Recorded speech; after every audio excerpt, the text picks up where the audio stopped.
Hi everybody, this is Mark Jason Solofa, And I'm Max Lober.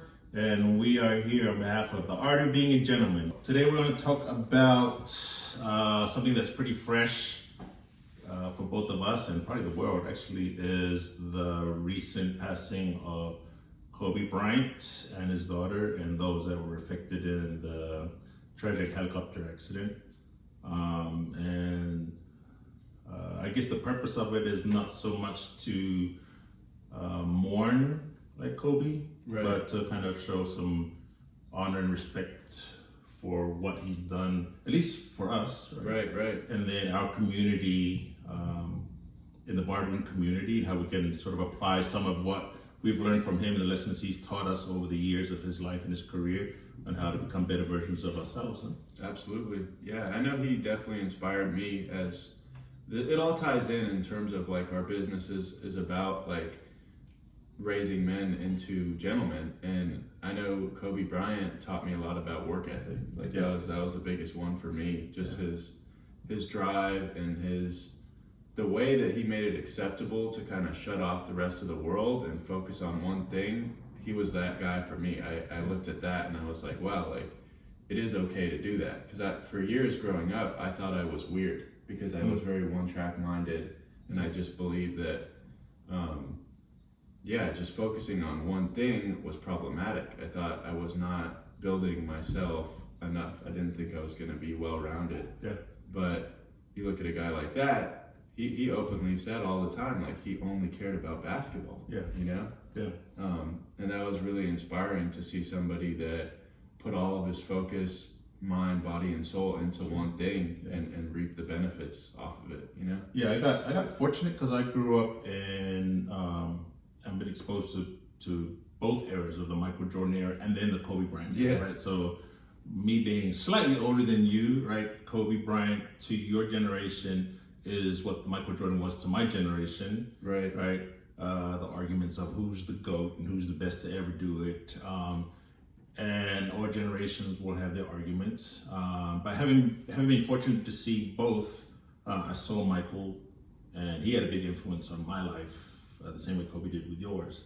And then after he retired, and then Kobe had come into his own, like I started to see the similarities in those two, and a lot of it came to drive, work ethic, determination, in isolation, not just as a basketball term, but isolation from what everybody else was doing. Right. In order to succeed, you had to be different, and that's what you were talking about. Like I felt I was different, right? Exactly. And then it's okay. I think that's something. If nothing else, as gentlemen, we have to understand that it's okay to be different. Right? Yeah. It is okay to be an original, and so we'll like to get into more of that on how you and I, as barbershop owners and barbers and colleagues, have similar mindsets and business strategies, how we go about stuff in our lives. Also, how we kind of conduct ourselves as gentlemen by choice, and how that can kind of separate us too from our peers in the industry, even some of the people that work for us or alongside us. Right. So, you have a favorite memory of Kobe? Or a couple? Yeah, I mean, it's tough. There's so many highlights, so many great moments, but the one thing that I respected about him the most was just the way he held his teammates accountable. Yeah. You know, that's one thing that Accountability, right? Yeah, I've struggled with in the barbershop a lot, because you get to know these guys and in a sense they almost become friends, right? I know that feeling. And you've got to be able to, at the end of the day, is keep people in check, because you want to be great. Right. And you want other people to keep you in check. Yeah. And the way he kept his teammates in line, his coaches in line. Yeah. If you weren't all about winning, he was going to let you know about it. Yeah. And I think I got that from him, and I try to take that into the barbershop and just into my life in general. You know, at home, my mom always kept me accountable. I did the same, because I knew it was the best thing I could do for her. Right. Was to just be honest and in a polite way, tell her the truth. Right. You know? And that accountability and that he had he kept everybody accountable, right? Everyone, yeah. Especially on the teams where he wasn't the only superstar, like with Shaq, right? Yeah. And arguably who was the man on that team at that time, right? Where Shaq was there, Kobe comes in, but like, how do you keep somebody else with perhaps maybe a bigger ego or a bigger presence or blueprint? I mean, physically present, right? But his legacy already was pretty much instilled in the Laker organization, right? How do you keep that guy accountable, right? Not only for yourself, but him, and then the rest of the players, and then your coaches, and then the organization itself. And what I thought was very interesting was, in some of the clips that I've seen, and a lot more of them that we get to see now on social media, is that his ability as a leader, right? Coaching guys from within the game, and it's not just from the sidelines, but even after a play is broken apart, or if there's a foul, there's a timeout, something, he's there telling you, like, you need to be here, you need to be there, exactly. I'll swing here, right? Even in the practices, he's running practices on some of these clips that you start seeing, right? And how these players respect what it says, right? No one's gonna say, well, you ain't the coach, right? And so there can be a lot of that within our industry when we talk about egos, personalities clashing, right? And chemistry, and how a lot of what we do as barbers and is, especially since it's mostly predominantly male driven, is I'm this person. Absolutely. And we walk in the door and say, like, I'm this person in the barbershop, and I cut hair better than you, and I got more clients than you do, or I've got a bigger social media presence than you do, versus saying, like, we can all coexist, but there has to be at least one person that's directing traffic, 100%. And there has to be some accountability, how to them to say, like, okay, if it's your name on the shop, I'm going to trust that you're going to teach us and lead us to a championship or a playoff or something like that. Exactly. Which I think Kobe did. I mean, was undeniably and arguably probably one of the best people to ever do that. 100%. Basketball. It's him and MJ, right? Yeah. Like you said, like those are the two guys that had the drive, the passion, and and they don't care if you don't like them. Exactly. Yeah. You don't have to like it, but we're gonna figure this out. Yeah. Right? I mean, the amount of times we see it in the interviews and in the papers and the media over the years about how even Shaq and Kobe didn't get along, but when it was time to lace them up, they got it done on the court. And that's, I think, what we have to learn, not even just as barbers, but as men in general, that if there's a common goal in mind, that we can put our egos aside, and we don't have to be the macho bravado guy. Exactly. That I can help my neighbor, I can help my brother get better ahead, because he'll do the same for myself. Right? Exactly. And you have to surround yourself with people that understand that vision and goal. And if they don't, just as Kobe would do, get them out of the way. It's just that simple, you know? Well, it was amazing too to watch Kobe over the years when his team was down. Right? And regardless of how many points they were down by, you always knew that if Kobe was in there, there's a chance that they'll still come back and they'll win. Right? And you would always see it happen. Like, he'll be the leader for the first few quarters, distribute. He'll get his points, but try to get the rhythm of the offense flowing. And then there comes a point and say, all right, I'm putting everybody on my back, and I'm launching from here, there, and making buckets to bring us back in the game and giving us a chance to win. Right. I think that's something that I learned as a business owner myself, is that, and I've told my barbers this, and we've talked many times, and I've said it on social media too, is that by far I'm not the best barber in my own barbershop, and I don't aim to be, right? Technique-wise, I should say, the guys that cut circles around me. But my goal as the leader is to say, I will get us busier, I will build us up, help you build your clientele, and if there's something where you are feeling you're lacking as a member of this team, it's my job then to bring you up and back into the fold, so that we're all learning, growing, making money together, and eating together, right? As one unit, right? You feel you have to do the same for yourself as well?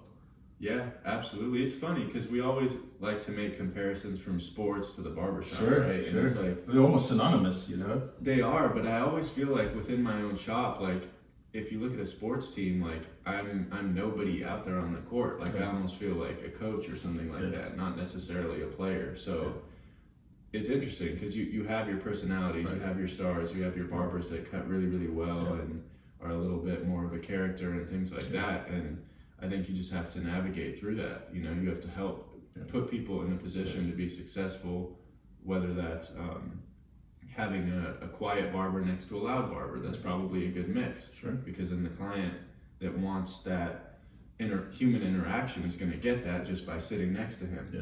And then you don't have a room or a space that's too quiet. Just like learning how to direct traffic and things like that.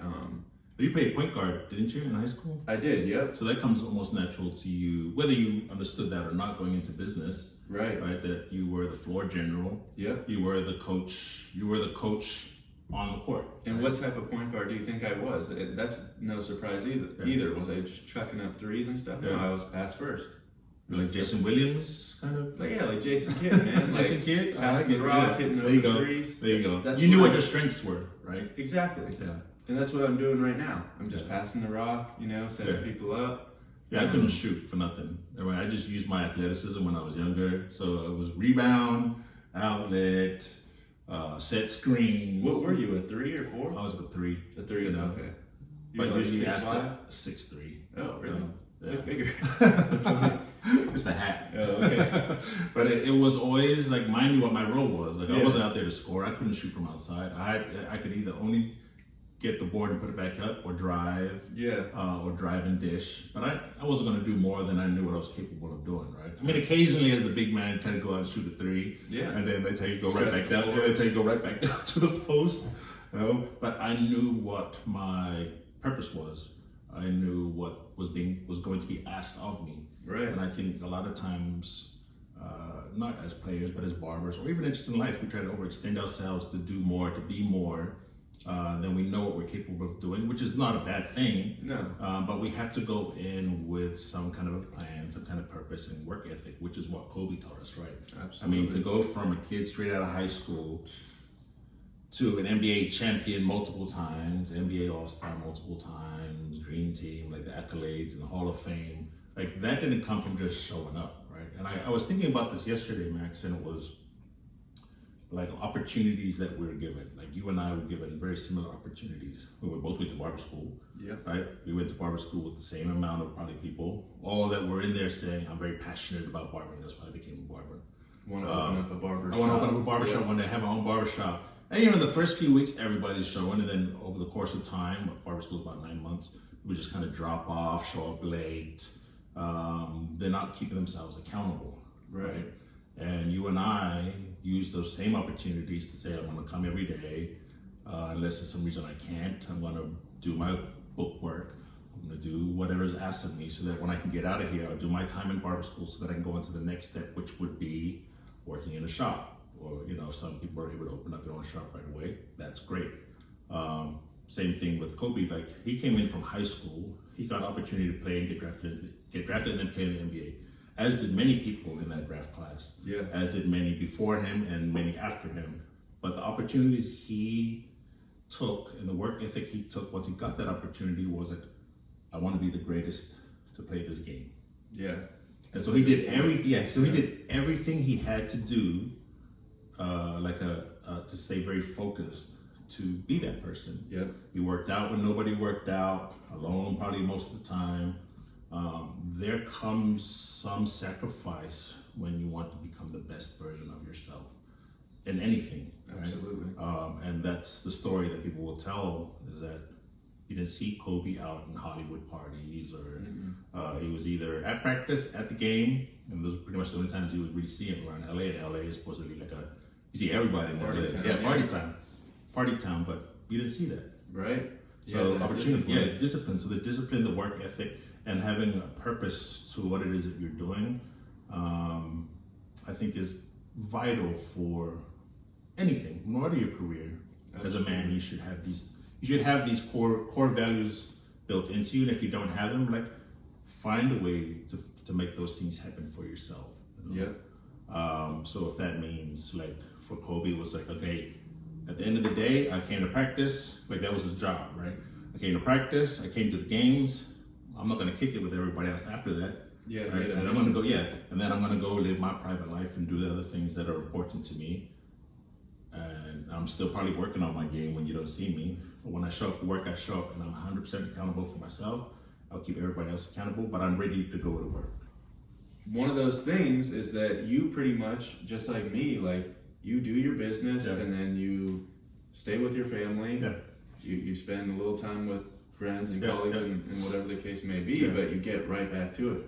Yeah. And that's something that a lot of people don't do. Like they just don't have that vision to want to be great. And that was another big thing that I got from Kobe, is that he actually dreamed of being the best player in the world. Like he said, I'm going to be better than Mike. There's not a lot of people that come out of barber school or whatever industry that you're in that actually tell themselves that and believe that and start with step 1, 2, and 3 to accomplish that. Like they may say, I want to open up a barbershop, but then they're not doing the things that they need to do every day to get there. That's it. And you may feel just as many inquiries as I do through social media, and a lot of it is people looking at my Instagram or Facebook, or maybe they saw me on a YouTube video of some sort, and to them they see the end product, right?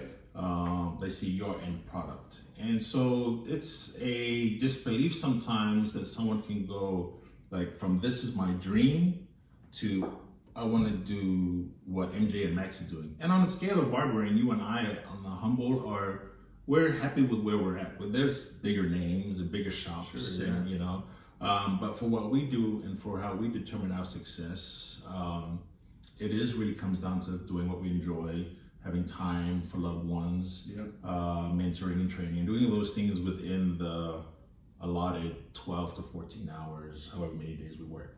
But people see that, right? They see the Instagram, and they don't really see like all the hard work that it took to get there. Speaking for myself, when I decided to become a barber and I went the route of a beauty school, because I was under the impression or was told that it was one and the same as the barbering license, like I went, and for 9 months I didn't miss one day of school. Right?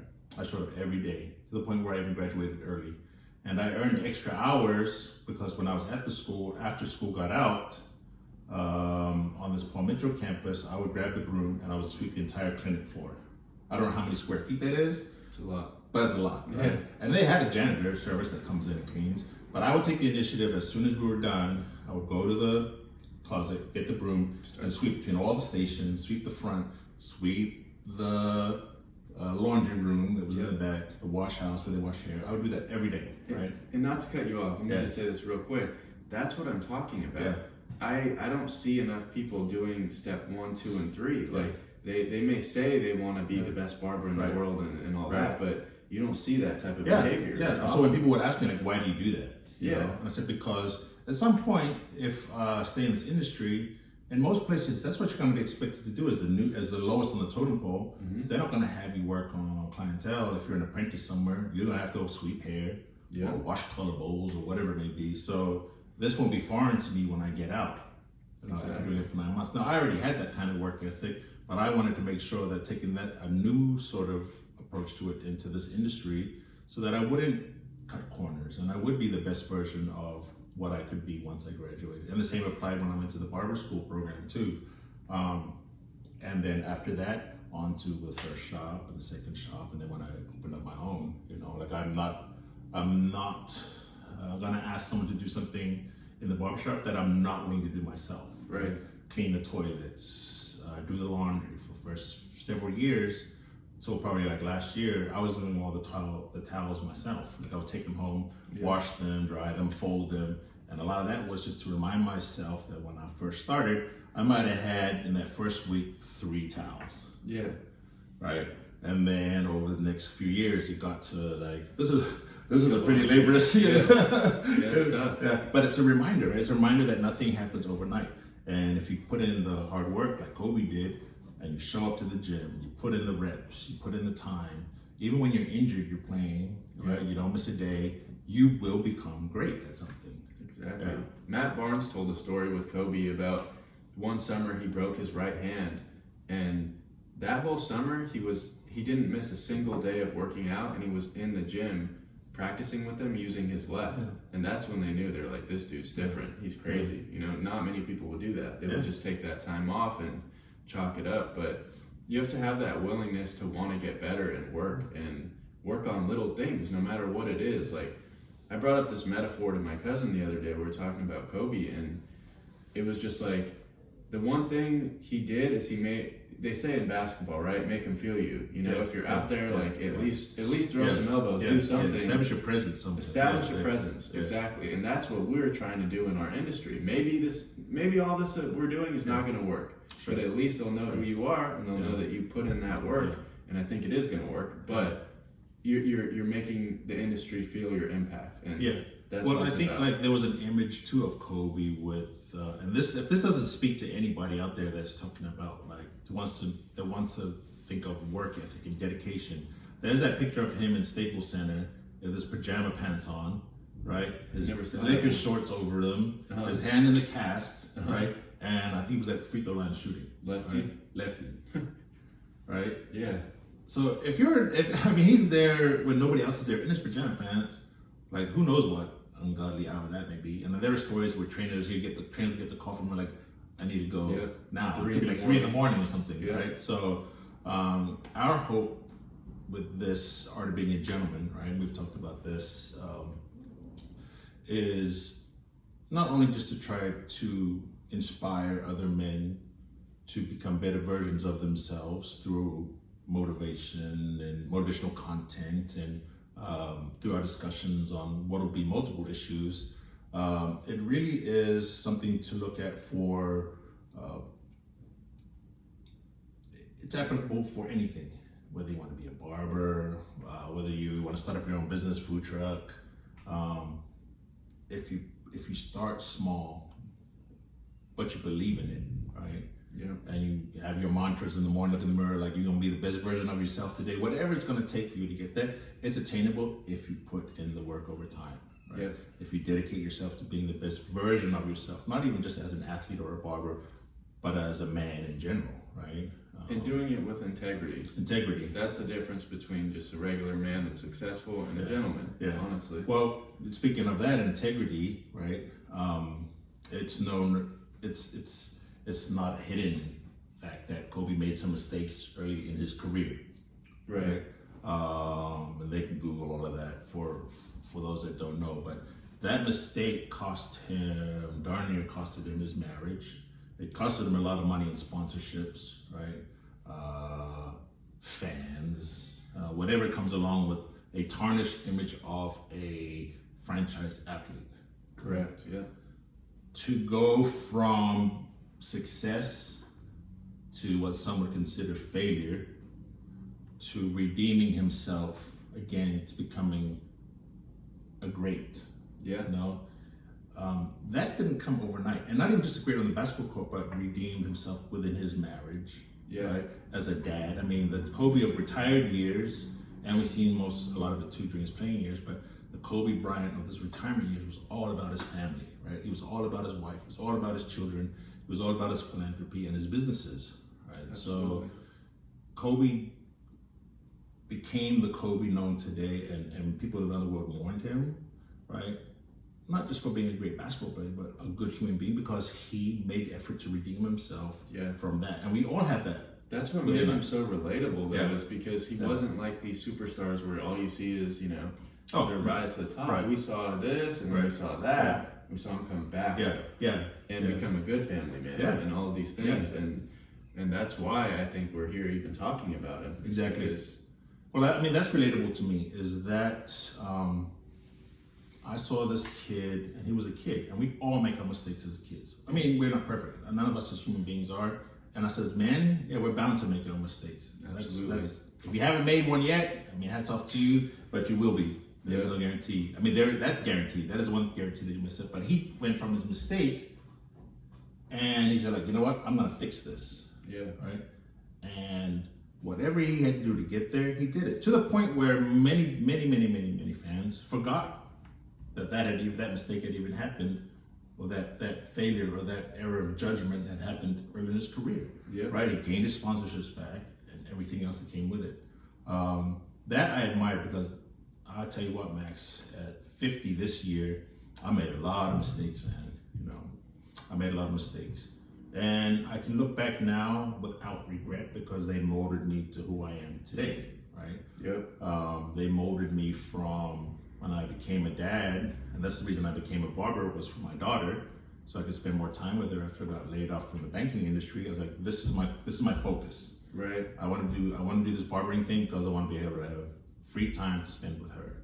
And that was my sole mission. That was my sole mission to do this. It was my sole mission to open up my own shop, because at the other places I worked at, they always required me to bring my daughter in on my days with her, like pick her up after school and bring her back after a long day of school. Or if I had to work a weekend, I had to bring her in and she had to sit there waiting 4, 5, 6 hours until I was done. And I realized that wasn't my core purpose. Right. So I had to go back to that. I had to go and say, what can I do to get back to my core purpose? So I was like, well, I guess I got to open up my own. Right. And then even then, when I opened, I still worked the same amount of days 8 years later that I did when I first opened my first shop, right? Because that was my purpose. And I took that from Kobe, right? Yeah. And my dad too was a big inspiration, but like since we're talking about Kobe, like Kobe showed me, like, go to work, handle your business, go take care of your private life, and your private life is yours. Absolutely. I don't know if I told you, but I saw Kobe. I think I told you this little story about how I was in LA with a friend, and they pointed out that Kobe was sitting under this. It was at a mall, outside mall, it was raining. There was a big umbrella with a bench, and she pointed out that Kobe was sitting under the umbrella. And I looked over and said, oh, that's not Kobe. And then I looked closer and I seen this tall dude, hood over his head on a cell phone. And I looked closely, I saw the emblems, stuff. I said, oh shoot, that is Kobe, right? That's wild. Yeah, so we walked down and then we decided to leave. So we turned around and came back. And then as we were coming back, Kobe got up and started walking in the same direction. And he was as close to me as you are right now, on his phone though. And here I am thinking to myself, do I fanboy this dude right now? So like, Kobe, can I get an autograph? But out of respect for him, because he was on his phone, and the gentleman in me was like, don't disrespect the man that made, right? I mean, how many times through the day has he already been bothered for that? Or will he be bothered by that, right? So, I mean, we walked a good, 20, 30 feet, right? And in my mind, like, who's he talking to, man? Because I'm like, all right, big bro. I was like, is that Magic? Is that Jordan? Who are you talking to, And then as soon as we got to where he was going into this restaurant, a lady came out and said, Kobe, do you mind if I take a picture for my daughter? She's a big fan. So, he had to excuse himself. Mm-hmm. As a gentleman, like, there's some etiquette and decorum that we have to maintain. Yeah. Even though we're the biggest fans. But, like, at least I have that story for myself to say I was this close, Yeah. Parts of me was like, who's got a rock? Right. Give my little shimmy. Get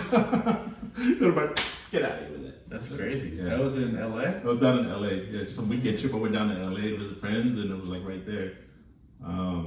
It was pretty cool, man. So yeah, to hear that news and to hear of his passing and the unfortunate passing of his daughter, who was a rising basketball star herself, and then the unfortunate ones of everybody else that was in the helicopter. It's sad, man. But if anything, it's a reminder of how fragile life is. Absolutely. We should appreciate each day that we're given, because it's not guaranteed. Yep. Tell the people you love that you love them. Love you back. Every day, love I appreciate you, man. And as gentlemen and as men, and we've talked about this through this little segment, is the macho and the bravado that we sometimes have. Like, let some of that go, man. Yeah. They talk about toxic masculinity. I mean, you can be macho and you can be strong and fearless and all those things that come with being a man that we're taught as kids. But what also should come with it is being able to express emotion, being able to express love, being able to forgive, having empathy, Absolutely. Right? And never letting moments pass where you don't let the most important people in your life know that you care and love about them. I think at the end of the day, that's one of the biggest core values that a gentleman should have. 100%. Couldn't have said it better myself. What do you think? It was good? Solid. All right, man. Well, thank you, man. Again, I appreciate you, brother. And then we'll have some more episodes to come. This was just our first of what we hope will be many. Yep. And we hope to definitely change some of your perspectives on at least what Max and I think a gentleman should be as it relates to the barbering community, what we do as men. And hopefully we'll change the culture of barbering while we're at it too. Absolutely. And don't forget to subscribe. We are going to be dropping a YouTube video on the Art of Being a Gentleman YouTube channel every single week. So thanks, guys. Stay tuned. Aloha.